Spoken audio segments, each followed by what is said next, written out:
Okay, John. Okay. What have we got here? What is going on? Well, this is the chassis that came out of my mind, using all the parts that I got hold of. It has been a car.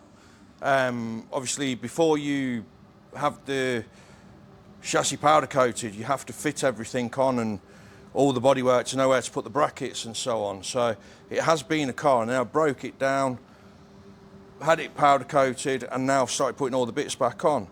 I use Audi R8 running gear. That's a good choice. With gas shocks, and I use everything, all the sway bars, drop links, everything off of that.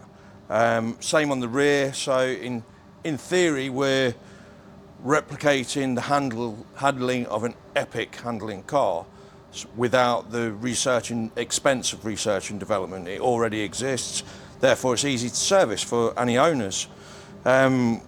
So that's what we use there. The steering rack is actually bespoke because there's certain rules you have to follow because you don't want bump steer, you don't want understeer. So the pivot points and the bits were really fine. I'm a carpenter by trade, so I use a lot of carpentry tools, levels, lasers. I've got a CNC over there that we'll see in a minute, and the 3D printer helps as well because you can make things, cut things out and try them without having to go to the time of welding things together. We use a K6 Emerald K6 Plus ECU, which is mounted under the scuttle, so that goes under there. What I tend to do with all my cars as well is the ECU gets red conduit, and then anything for the other lighting and indicators of the car goes in black conduit, so when it's in the car you can identify it quite quickly, so you're not rummaging through lots of looms. So yeah, but if we go back, all this is coming together on the interior now. We've got a Race Technology dash in there, using digital rather than analog. It's a bit more accurate. Yeah, they look so cool as well. I love the look of them. You get shift lights and lots of flashing bits in front of you. And it's a bit more exciting. It's just a toy that we all want. Yeah. This is going to be the engine. Obviously, we spoke about, which is a KN 4.5 twin turbo engine, petrol. So that's been put in. That's already been mated to the Boxster gearbox, and I make a full kit for that, which I'll show you now if you want. It's all laid out on my broken ramp that I'm supposed to be fixing. The ramp will be fixed next time we'll see each other, I'm sure. I had a cable snap. Yeah, it happens. No one was injured, that's the main thing. No. But these are the adapters here. So there's 3 adapters that bring the gearbox to where we want, and then Helix Motorsport, because I can't make high carbon steel parts or anything, they have made me a single mass flywheel, which I gave to them in MDF. Again, it was all machined out on the CNC, and then I verniored the thicknesses that I wanted. But the guy that was at Helix Motorsport, he was very impressed the fact that at least I gave him something to copy him, it wasn't just words. I did do a drawing for him as well, but he was more interested in the actual parts of MDF, because even all of this was all in MDF to give me the parts, to give me the position, like you'll see there. It's a 60-2 ring gear. Not ring gear, sorry, the part of the pickup thing, that's the ring gear there, that goes on it. We've made that separate because of the way that the parts layer up to miss the starter motor, and give it, that's where it'll shoot through to start the vehicle. As I say, it's all been together and works beautifully. So Porsche gearbox. Porsche Boxster 3.2 gearbox, it's the bigger one. The 2.7 is smaller because the the automatic bell housing is huge. It's really big on the engine. So to get everything working, it needed to be diminished down for the bell housing of the Boxster gearbox. But the 3.2 is a lot stronger than the 2.7, and with 600 horsepower, hopefully, it'll need to be strong. So yeah, Definitely gonna be. I can see that it's gonna be strong enough. As I say, the ramp is in bits at the minute because it failed. But as I say, we do absolutely everything here. So we've got the welders. We weld everything as we need. The CNC is over there. I have a small one and a large one. The small one does like the finer parts. And there's a lot of really small bits sometimes, especially like I've got some acrylic windows up there. They're wrapped up and they're all finished parts up there. And the windows, some really intricate parts to make the mechanism, to make the lever, the locking mechanism of the acrylic windows. It's like the rally car window. Lightweight as well, strong. Very. Doesn't crack, not gonna hurt you, basically. Obviously, you see all the red parts here. Behind Probably us, for Ferrari. They're just all lying around. It's not for Ferrari. No. It's not for Ferrari, it's for the custom vehicle. There is no Ferraris here. No affiliation with Ferrari whatsoever.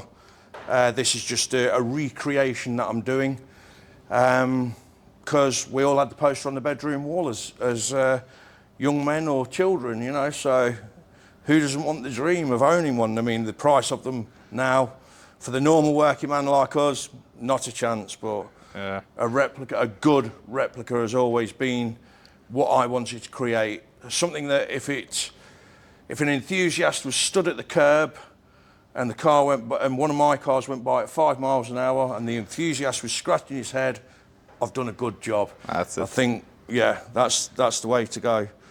To add to this poster on the wall thing, John, as we spoke about, I remember my uncles had Countach, they had F40, few naked women, and probably calendar with them, and maybe some Slipknot or something poster from some concert back in 80s or something. So it's quite standard bedroom setup, as we say back in the day. So yeah, it's very, very inspiring vehicle for many people.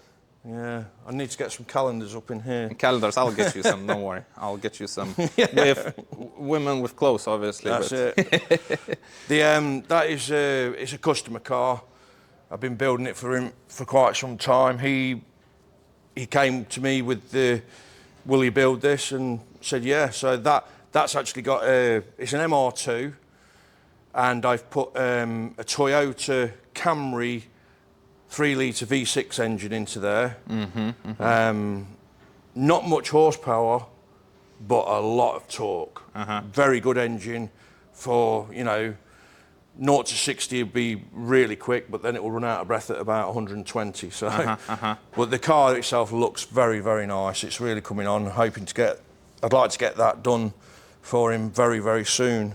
Looks amazing. But and there's Lamborghini parts lying around. And this is where the another magic happens. Let me put a light, so we might just have a little bit more light, John. I'll try to make this darker. Yeah, I think we're good. You can show a little bit here as well. There's this is the fiberglass area. So this is where all the molds live in the racking. And yeah, all the fiberglass happens on this table. We've got the headlight here as well. Yeah, that's a headlight just to make sure that everything, I like to make sure that when I make the parts, that one's for that one, that everything fits. So that's already looking like a 40 part to me. Oh, mirrors, very, very nice. Beautiful. And they are so light. They are so light and solid built, and I mean, even if you buy it and pay money for it, you know what you're getting. I bought some fiberglass parts, John, from very reputable companies in Japan and stuff, you know, very well promoted. You pay £1,500 for a few bits, and nothing lines up. No. And they all look, they always give a nice description that is for motorsport use, but in my opinion, even for motorsport, you should make parts strong and solid. Where a lot of manufacturers right now, unfortunately, they don't do that. So we just claim a motorsport part, and it means that we can just use maybe 1 or 2 layers of fiberglass. Parts are flimsy and all that, but that's not how you do things. It's a bit, it's a bit different. I like things to last. Yeah. I do all the side lights. They're exactly as the real thing. So these are all for a customer. But one of my customers, he wanted the weave of the original. This is beautiful. So this is a rear mudguard. So all the Kevlar is basically hidden in the engine, but you can't see Kevlar when it's on a car. A lot of it you can't see, but there's areas of it that are seen when you lift up the clams. But like this one will never be seen. But you know, at least when people are building the cars, they have the fun of fitting it and knowing it's there. Yeah. But they are. It makes it incredibly strong and incredibly light. Beautiful. What's the mold in the background, John? The little car over there. The little car, that's a Dino.